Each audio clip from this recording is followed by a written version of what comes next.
In a world where you are but a tiny mouse on an adventurous journey throughout a strange, giant, and perilous world. A game with really fun inventory mechanics. Today, my friends, we're talking about Mausritter. We're going to be doing an unboxing of this and the estate expansion. We're going to be talking a little bit about the upcoming Junk City, and I'm going to show you a little bit of how to play this bad boy because it's really simple and it's really fun, and I think that you should absolutely try this game out because it's just great. It's so innovative and creative and new, and I love it. So, let's break it down. Well, hi, hello, everybody. My name is Turk. Welcome back to the Grouch Couch. Around here, we do all different kinds of weird TTRPG things. But yes, my friends, today we're covering Mausritter in anticipation for the awesome Junk City stuff that is going to be coming out very, very soon. It's exciting stuff. If you want to get any of these things, there will be links down in the description for you to use to be able to pick these things up for yourself. Very exciting. Just kind of ease of access links for you to make it easy. You're welcome. Before we dive in, I want to give a big old shout out and thank you to our friends over at Exalted Funeral for sending these over to me in anticipation of Junk City for the purposes of some video coverage. That's right. Thank you, Exalted Funeral. Those guys over there make really cool stuff. They have a lot of really fun games. So check out link in description or don't. It's up to you, but I say yes. Now, if you want to see me do a solo session of Mausritter, make sure to let me know down in the comments below because I really fancy doing a solo actual play of Mausritter once Junk City releases. I'm really excited for it. Now, without any other further ado, we're going to unbox these first and then I'm going to teach you how to play them. So, to the top down camera. My friends, we have two boxes today. Yes, we have the main base set and the estate. I do think getting the main base set of Mausritter is a little bit difficult, so if you ever see it online anywhere, make sure you pick it up while getting's good, alright? Also, I guess before we get into that, I would be remiss if I did not show you Junk City, all right? It's a new expansion that these guys are coming out with, and it's over there on BackerKit. So you're going to want to get over there while getting's good. I don't even know if getting is still good. So you're going to want to keep your eyes out, all right? It's a fantastic new setting that comes with a bunch of extra booklets and a whole book and all other kinds of fun stuff in a nice and neat and taut little box, just much like these ones. Oh yeah, look at all that stuff going into that box right there. Pretty cool is all I'm saying. Very nice video. Check this out right here. Bing bang, Junk City. We're really excited for it. Whole new map, 3 new adventures. Junk City is going to be very cool. It's kind of like a noir, kind of like mystery setting that has to deal with some fairy magic and a big old sprawling city of mice, right? Junk City. It's going to be very cool, right? But moving on, we're talking about these. And first, we're going to open up the main box. Opening. Very good. Very nice, solid boxes. We like these here. Now, I'm not going to pretend like I haven't already been reading the crap out of this Mausritter book. I took it with me to work. I've been reading through it. It's so much fun. I've had the download of the PDF before and looked through it and loved it. And then reading through the physical, I still love it. And the design on these are so clever. You see this book? Look at how clever this is. We're going to be looking at this book a lot more once we start talking about the rules and everything of this setting, but it's very nice. So we're going to put that to the side. Now, this also comes with a bunch of character sheets. And again, the inventory management in this is fantastic, and that's why you're going to see it right here. It's one of the coolest parts about this book setting. The rules, I like it. One of the coolest parts. We also come with our turn tracker. This is for your game masters. You're going to put your player mice on there. You're going to be able to track their turns to see what's going on. Very fun. We also have all of these awesome item cards that are going to go on top of your inventory that we did talk about. So these pop out. They are serrated, as you can see. You pop these bad boys out, and then you could set them on your character sheet so you're good to go. You could use them. I also do believe they are dry erase because the system does also come with an awesome Mausritter printed dry erase marker. Very cool. And we got all kinds of items in here that come with the base set. We even have the conditions. So in this system, we'll talk about it later, but the conditions actually go in your inventory slot as well. Take up an inventory space. It's very fun. Now we have some items that are specific to settings, and this one, Honey in the Rafters, it's a little bit more about candy and stuff. I might run this bad boy around Christmas time or something like that. It's really cool. So I guess this goes without mentioning, but the base set does include this nice little extra little campaign thing for you to run through. And it's got some very nice little colors in there, some nice little roll charts. The one thing I like about systems like this is that they give you room for discovery.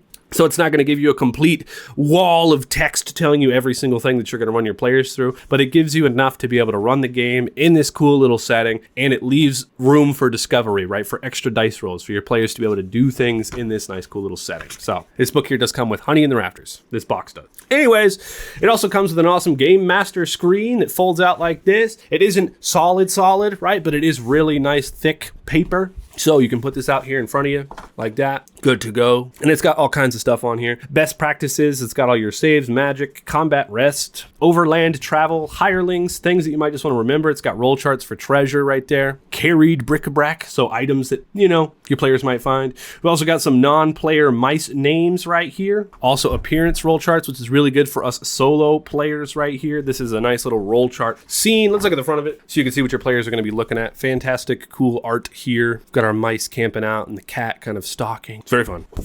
I like this little guy too. He's got a little eye patch, you know, sitting there. His little hook, his fishing hook. Yeah, the idea of a fishing hook and like a sewing needle for weapons. Yeah, it's so fucking fun to me. All right.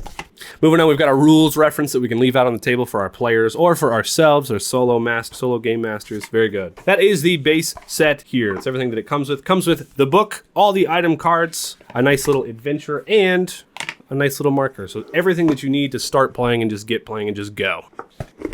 Oh, and we can't forget about the turn tracker.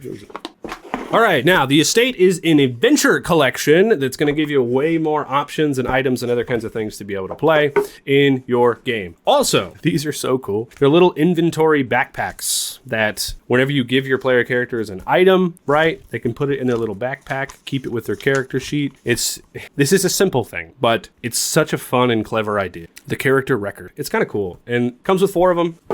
Then we've got the estate, which is the staple for all these little adventures. I kind of want to treat it like the home base. So we've got each one of the adventures that came with this here booklet, and it actually has them in order. So you can actually play through all of them if you want to. It's a huge campaign that you're going to be going through while your characters are at the estate. So you can actually line them together, and you can put little things in there for extra little, like if your characters, their mice have some kind of player character goal, you can spice them up and set them in each different little plot place you're going to be going to. But we've got all of these adventures in here. How many is there in total? 19. Very cool. 19 adventures in here. And then we actually have the chapel itself. Sorry, the estate itself. Kind of fun stuff. Now, we've got another marker in here. Both of the box sets come with a Mausritter dry erase marker. This is kind of important. I'll talk more about it later once we start going over the rules, right?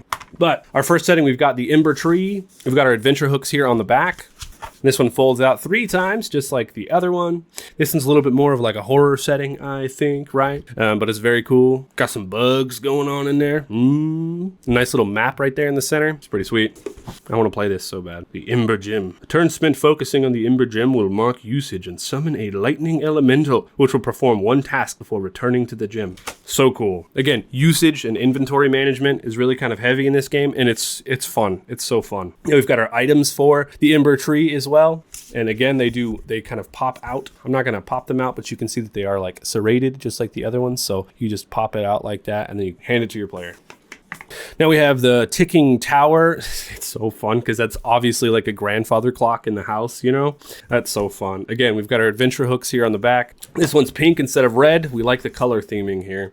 Look, it's got like little clockwork mechanical creatures that you gotta kind of deal with. It's a lot of fun. And this art right here is so dang cute. We love it. And it also comes with its own set of items. Very fun, again, for you to pop out and use. And I'm just gonna kind of step through these because it includes a few. There are a few adventures in this box. A couple few. Right. We've got Mush Rush, adventure hooks on the back. This one follows the same color scheme. This one's cool though. It's all green and orange. Very fun. And we've got our items for Mush Rush. Very sick. Very cool.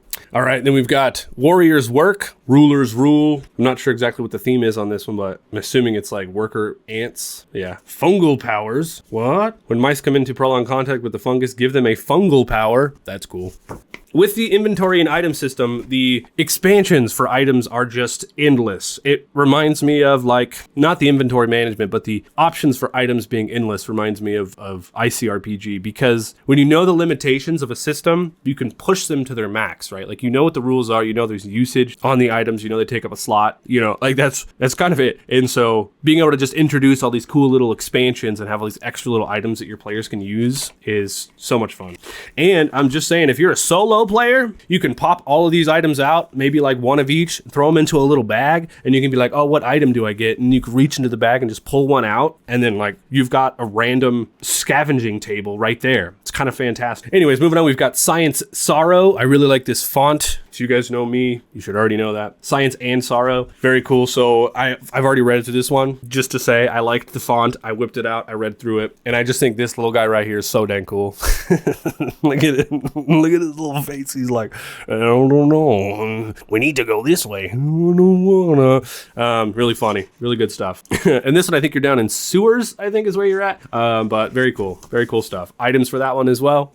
Okay, geez, I'm gonna have to go through these a little bit faster than than I have been. We've got the Wizards of Arms and Armor, which magic setting. We've got the Song of Frogicle, very cool. We've got Giant Snake is in the sewer. There's so many adventures in here, you guys. This is crazy. All right, Fruit of the Orchard. Look at it. Wow, that's fantastic art right there. I want to open this one. You can't stop me. This is my video. I do what I like. Whoa, look at them pumpkin guys, right? What the heck? So cool. Yeah, right, we love that. The Chapel of Eternal Peace, Tower of Soot, which kind of looks cool. Oh, it folds out this way instead. Look at that. Whoa, look at this little guy up here. This is just so good. It's just so good. And I just love creative, fun little things. All right. Now, I forgot about this. I actually seen this previously. This is a nice, cool little race you can actually go on. It's kind of fun stuff. Yeah, there are rules for that in there as well. And then lastly, we have the estate map that you can pull out and set on your table while you're playing with your players. I like maps. I'm probably just going to put this up on my wall. The estate. Very cool. Oh, in the backside, welcome to Brickport. Very fun. Okay, I'm going to put all this away, and then we're going to talk a little bit about how to play Mausritter, all right? And I know everyone's like, oh, Turkey likes, you know, he's only into like dark Morkborg style games, or, you know, that's what he wants to play, time travel stuff. No, sometimes playing a game with a bunch of mice can actually be really fun. It's simple, imaginative. It's just great. I mean, simple as that. I'm so happy to finally have my hands on it. And I think this bad boy won awards back in 2021 or something like that. So it's been out there for a little while. And one thing I will also say is whenever games release, it's always hard because if they don't continue to release things to keep the game alive, sometimes they can fall off and die and stuff. But these guys at Losing Games, it's actually who developed this. I don't know if I said that yet. It's Losing Games and Exalted Funeral. They're continuing to publish things. Is it on here? Games Omnivorous and Exalted Show. Losing Games and Games Omnivorous, and I think maybe Exalted Funeral are just helping to make Junk City. But you can get both of these on Exalted Funeral's site. Losing Games and Games Omnivorous. Very cool. All right, so now we're going to go over the rules, how to play this bad boy. Alrighty, daddy, if you skip to this part of the video, welcome. But this is the book again, and it's I love the innovation that they've done here. Just simple little hole cut, but it's fantastic. All right, once again, we've got Exalted Funeral, Games Omnivorous, and Losing Games right here. Credits to this game, right? Let's get us a zoom going, actually, so you guys can see a little bit better.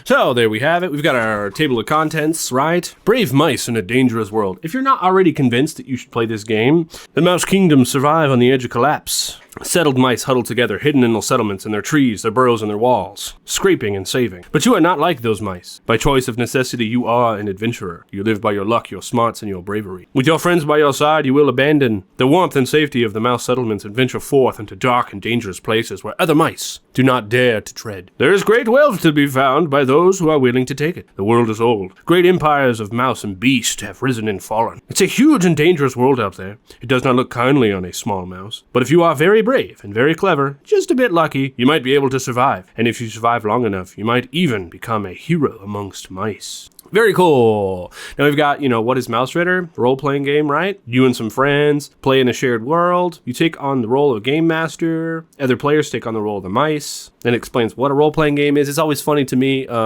I was telling my partner, I was like, when games like this, like cool underground, like, OSR kind of games, put what is a role-playing game in their in their book. It's like, if you didn't know, would you really be purchasing Mausritter? But she had a good point. She was like, well, what if it was on a shelf at like a library or at a school, Because this is kind of a cool game for some youngins to get into. All right, what do you need to play? You're going to need some dice, of course, pencils and erasers, the usual stuff, character sheets, spare paper for taking notes. It explains what dice are, explains how to read this book, and explains to make it your own. And what I actually like about this is that this game is resilient to hacking. Many systems can be modified, replaced, or ignored entirely. Use this game as a toolbox to create your own. I like that. I think that is very fun. Now we go into how to make a mouse. This world is very big and dangerous for a small mouse adventurer. You'll need to be very brave and always keep your wits about you. So this game only uses 3 attributes, which I think is fun. You've got strength, dex, and willpower. For each of these attributes, when you make your character, you will roll a 3d6. You keep the 2 highest dice. Results will vary between 2 and 12. You may swap any attributes. So you roll it 3 times. Classic kind of stuff here. Your hit points are hit protection, is what they call it in this game, and I like that, and that'll come into play later. You roll a d6 for hit protection, and you roll a d6 for your starting pips. And I mention that because when it comes to making your background, you actually come over here to this background page, and it has your HP and your pips, which will then determine your background. Of course, you can just choose one, but it's kind of fun to have this option. So like, let's say I got 2 HP and I got 4 pips, then that makes me a fisher mouse. And I start with these items. Very cool. So you always start with torches, rations, and then 2 items from your background and a 1 weapon of your choice, which we'll get to on page 9. And then you can fill out your details. So we have our birth sign, our coat, so what color our coat is and what pattern our coat is. It's kind of cool. And then we actually have our physical details of our character, which is also really fun. And then actually, because you roll a d66 on this, I've never thought about a d66. It's so tiny. Using that math equation, d6 times 10 plus d6. I've never thought about that. I was just like, when you roll a d66, you kind of put them together. So that is a 24. But in theirs, it's like 2 times 10 is 20 plus 4, which I guess also makes sense. It's like an extra step. I've never thought about that. So I thought that was worth mentioning. Righteous. So now that we've made our character, we can move over to our inventory. Now this is, I talked a lot about it during the unboxing. This is what made me love this game. The idea of this game is the inventory slots. The theme of it is also amazing, right? But more than that, what pushes it over the edge is the inventory slot system. And the fact that these boxes include little squares for you to pop out and put on your character sheet, and then little dry erase markers to mark their uses. It's just, it's cool. It's tactile. It's fun. It's good for kids, right? Because they can see what they have, you know, they can put a little inventory things. It's great, but I think this game more than for kids. For adults that don't want to think heavy. Very awesome. So your mouse carries items in their inventory slots. Most items take up 1 inventory slot. Some larger items, such as 2-handed weapons and armor, take up 2 slots. So as we can see here, light armor is taking up 2 slots here, which is our off paw and our second body spot. So the boxes are actually like this, as you can see. And the off paw is actually, which I'm explaining because it took me a minute to figure this out, the little button shield would be our off paw, and then our other body slot is our chest piece, right? Now we have 6 inventory slots here. We have our paw slots, our body slots, and our pack slots. So conditions we talked about earlier, things you could pop out and use. Conditions are negative effects suffered by your mouse. Each condition must be placed in an inventory slot. As we can see here, we have exhausted, and that takes up one of our slots now. Mice may have multiple conditions, copies of the same condition. Some conditions have additional effects, which will apply as long as they stay in your inventory. Conditions can only be removed by meeting the clear requirement, usually a short or long rest. We have some examples here because we have hungry and we have injured down here, and injured gives us disadvantage on strength and dex saves, and you can only clear it by a full rest, or hungry can be cleared after a meal. Now, the other fun part about this is you can see there's these 3 little dots right here, and 2 of them are marked in. We're marking in our usage, right? So some items have usage dots that you have to mark in. Every time you use an item, you know, a torch, for example, has 3 uses. Every time you use it, you got to mark one little spot. I love this. It's very cool. And weapons and armor, you'd think every time you use a dagger, you have to mark a spot. No, not exactly. Whenever you finish fighting with someone, you roll a d6 on an item that was used, on a weapon that was used, and on a 4 through a 6, you mark usage. So there's only a 50% chance that you have to mark a usage on your dagger, and it's after the full fight. So it's not every time you hit. Now, here's another fun thing. If you are carrying more items or conditions than available, you become encumbered. While encumbered, your mouse cannot run and makes all saves with disadvantage. So every single roll that you make, you have to roll down. You could do that. If it was me, I'd make a hard rule to just say you can't. You have those slots and that's it. But since this is a little bit more light freeform game, that makes sense to have that. Now, when it comes to our money, which they call pips in this game, I don't know if I mentioned that. Pips and items can be stored in a bank or safe box. Your mouse must pay a fee of 1% of the value when retrieving stored pips or items. Kind of fun. So like back in town, you know, you could store your stuff. Right. Now, I'm sure you're already looking at this page because it's one of the first things I looked at. But like we have this, the item inspiration is so cool. And it can be anything, right? This is just their examples. So these are improvised weapons, do a d6. Light weapons do a d6, right? And it kind of just gives you the example. So you're not going to find exact like weapon stats in this game, right? This is very simplified, but it's very cool. So if you find a heavy weapon, which is a big old stick, stick with a fishing hook on the end of it. That's going to do D10, but it's both your paws. And it also has the price here that it costs 40 pips to be able to purchase it. And that's kind of for everything. I love the idea of sewing needles, and I love the idea of little fish hooks. Swords and axes are fine. In my game, I would probably make those way more rare. I would want all the items to be like cool and come from somewhere. But this is just so cool. Little ranged, little slingshot that you could use there. Man, we love that. Righteous. And so it's the same for the armor as well. This is pretty straightforward and pretty simple, but just the button shield and the little thimble helmet is fantastic. Cool. So there's a couple other things that I want to mention about this game. I don't think I'm going to go into every single little detail here in this book, but I just want to give you enough to let you know if you want to pick this up for yourself. All right. Basically what we're going to be doing, but there is only a few other pages of rules, so we'll see how it goes. But one thing I want to mention is this is a roll under game. So whenever you're making any kind of a save, you're actually going to be rolling a d20. If the result is less than or equal to the relevant attribute, your mouse succeeds. So if we have a 12 in strength and we need to make a strength save, we'll roll this. That's a 13. We fail, right? But let's say we got a 9. We actually succeed. There has been a rising tide of roll under games recently, and I think they're fantastic because they eliminate the game master having the difficulty class in his head. You don't know what you're trying to beat, right? But if you're trying to make a save against your own stat, then you already know what you're trying to hit. And it takes a full step out of the whole game equation and keeps things moving faster. And I like that a lot. Roll under systems are my favorite. You can also find it in Dragonbane and other kinds of fun stuff like that. Roll under needs to be the future. Pretty much. All right, moving on. Opposed saves, you guys both roll and whoever gets lowest wins. Very fun. Advantage and disadvantage work as normal. You roll 2 dice, you take the better or worse result. There is unsuspecting folks, so there is a surprise round in combat. But if there is no surprise round, everyone rolls a dex and then lowest roll goes first. On your turn in your combat round, you can move 12 inches, which I really love. It's 12 inches, not feet. It's so cool. And you can perform an action. So you can move and action. Very good. Attacks in this game always hit. Roll your weapons die and do that much damage to an opponent minus their armor. So armor is important. We're not rolling to hit in this game, which is pretty wild. So damage is always dealt first to a creature's hit protection. This represents a creature's ability to avoid or shrug off damage. Once HP is depleted, damage is dealt to their strength.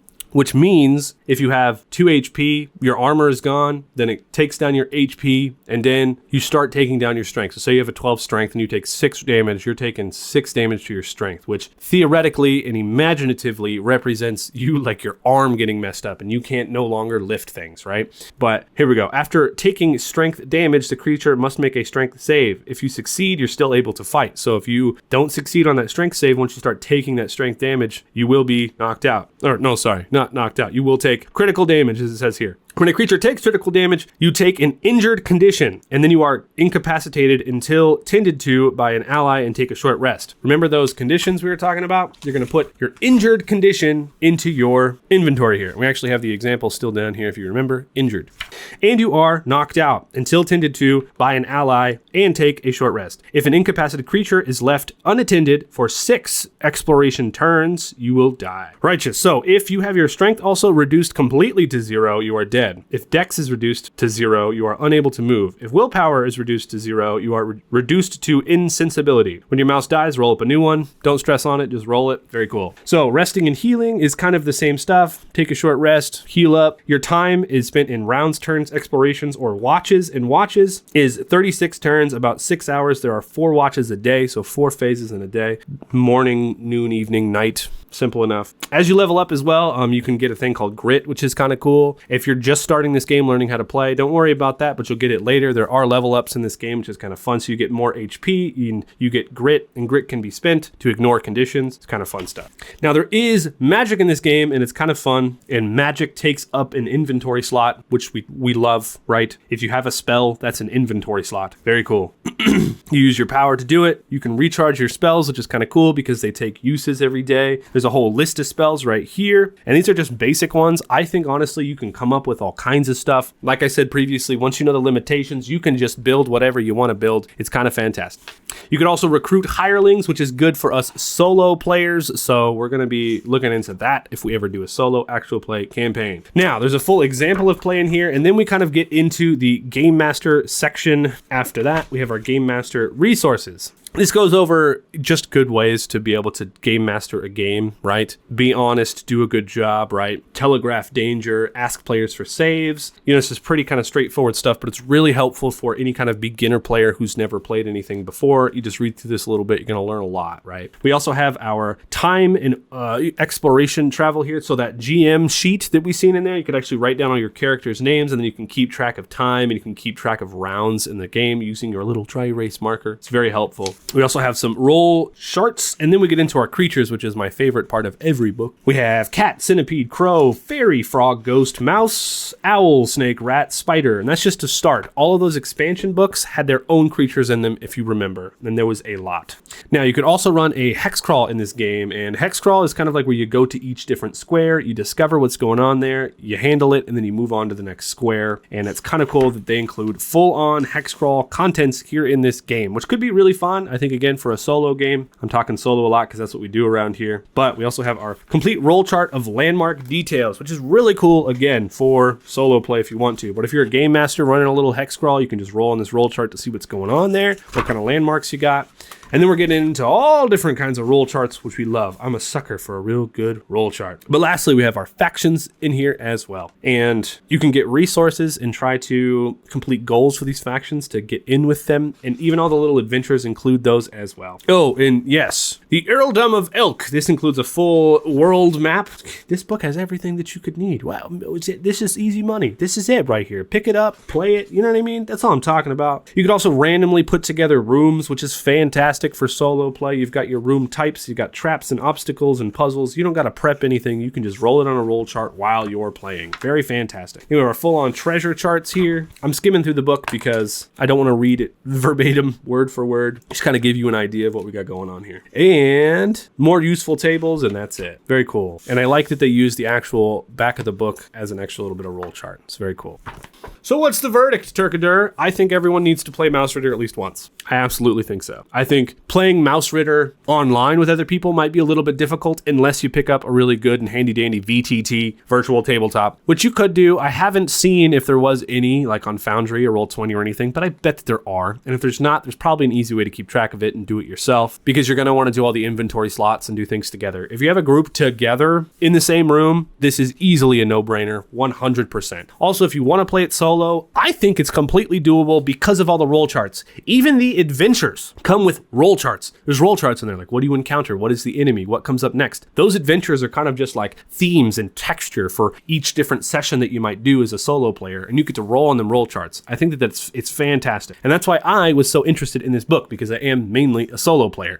And so, yes, this is a no-brainer. You want something new, you want something fresh with new, easy mechanics, good, creative, fun. We like Mausritter a lot. And we're also really, really excited for Junk City, all right? There will be a link in description to check out more of Junk City as you want. Sheesh. Remember to use the links if you want to pick this stuff up for yourself. Thank you to Exalted Funeral for sending it over to me. I have been Turk from the Grouch Couch. Take a seat on the couch, everybody, and roll initiative, at least until you find yourself as a little mouse exploring in a tree, trying to survive.